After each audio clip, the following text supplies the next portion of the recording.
Assalamualaikum warahmatullahi wabarakatuh. Salam sehat untuk kita semua. Hari ini kita akan sharing tentang di akhir zaman hanya Makkah dan Madinah yang tidak bisa dimasuki Dajjal. Ini alasannya, Dajjal akan merajai segala penjuru bumi kecuali dua kota suci umat Islam, yaitu Makkah dan Madinah. Kedua tempat tersebut akan terlindungi dari kelicikan Dajjal. Kota Makkah dan Madinah diselamatkan dan dijaga oleh malaikat-malaikat bersayap. Malaikat bersayap itu memiliki 2 sayap hingga 4 sayap. Sayap itu membentang sejauh pandangan manusia. Ustaz Abdul Somad dalam satu videonya menjelaskan, Fatimah binti Qais radhiyallahu anhuma menjelaskan, bahwa Dajjal tidak bisa memasuki kota Makkah dan Madinah. Rasulullah bersabda Dajjal nanti akan keluar dari persembunyiannya lalu berjalan di muka bumi. Lalu aku bisa keluar. Aku akan berjalan di muka bumi, maka tidak akan aku tinggalkan satu kampung pun kecuali aku singgah kepadanya dalam waktu 40 malam, selain Makkah dan Taibah Madinah Al-Munawwarah keduanya diharamkan untukku. Setiap kali aku hendak masuk ke salah satu darinya, maka malaikat akan menghadangku dengan pedang yang terhunus yang menghalangiku untuk memasukinya, dan di setiap lorong darinya ada malaikat yang menjaganya. Hadis riwayat Muslim. Di dalam kitab Syarah Sahih Al-Bukhari, karya Syekh Muhammad bin Shalih Al-Utsaimin terdapat sebuah hadis yang menjelaskan, bahwa Dajjal tidak bisa masuk ke kota Makkah dan Madinah karena kesuciannya.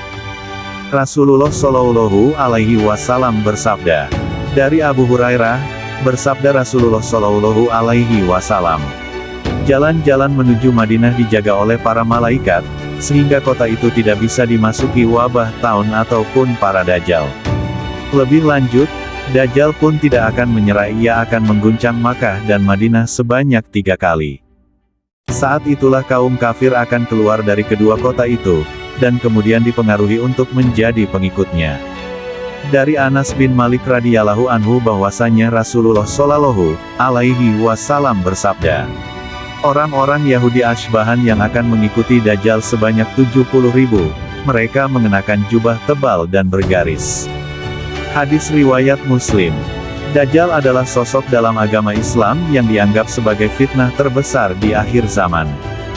Ia dianggap sebagai sosok yang sangat berbahaya karena mampu menyesatkan banyak orang dengan kepintarannya dalam membawa malapetaka.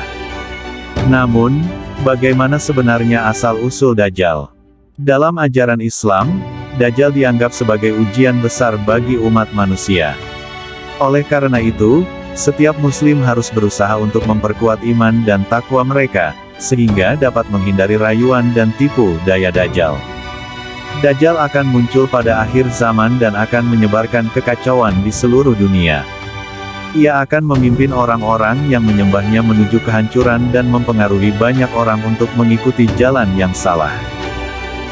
Oleh karena itu, sebagai umat muslim,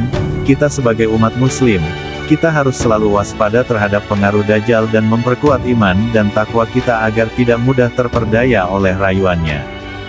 Mengutip buku Fitnah Dajjal dan Ya'juj dan Ma'juj, mengungkap misteri kemunculan Dajjal dan Ya'juj Ma'juj oleh Lilik Agus Saputro, para salafus sholi berpendapat bahwa Dajjal adalah seorang anak Adam.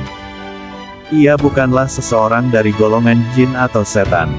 Beberapa ulama kontemporer pun meyakini bahwa Dajjal adalah manusia biasa yang mengalami mati. Selain itu, keluarga Dajjal termasuk ayah, ibu, kakek, dan nenek moyangnya merupakan penyembah berhala. Mereka adalah keturunan Yahuza yang sudah menikah selama 30 tahun namun tidak juga dikaruniai seorang anak. Mengutip buku Armageddon Peperangan Akhir Zaman menurut Al-Quran, Hadits, Taurat, dan Injil oleh Wisnu Sasongko, disebutkan bahwa sebelum adanya Duhan di Medan Al-Malhamah, Dajjal adalah seorang manusia normal. Ia merupakan seseorang yang harismatik sehingga orang-orang kafir dan munafik banyak yang terpesona kepadanya. Penampakan Dajjal tidak langsung seperti penampilannya nanti menjelang kiamat. Jika sejak lahir Dajjal sudah bermata satu dan pada dahinya tertulis kafir, maka tidak ada manusia yang mau dipimpin orang seperti itu. Sebutan Dajjal merupakan gelar saja sedangkan nama aslinya tidak demikian. Mengutip buku Fitnah dan Petaka Akhir Zaman oleh Abu Fatiyah Al-Adnani, bahwasannya penisbatan nama Dajjal ini digunakan oleh Rasulullah Shallallahu Alaihi Wasallam. Beliau menggunakan sebutan tersebut untuk para pendusta agama.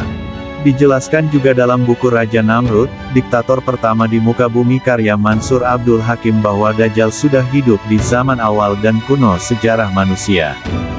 Dajjal sudah ada sejak lama dan termasuk ke dalam hak-hak yang dinantikan dan tentangnya sudah diperingatkan oleh Rasulullah Shallallahu Alaihi Wasallam jauh-jauh hari.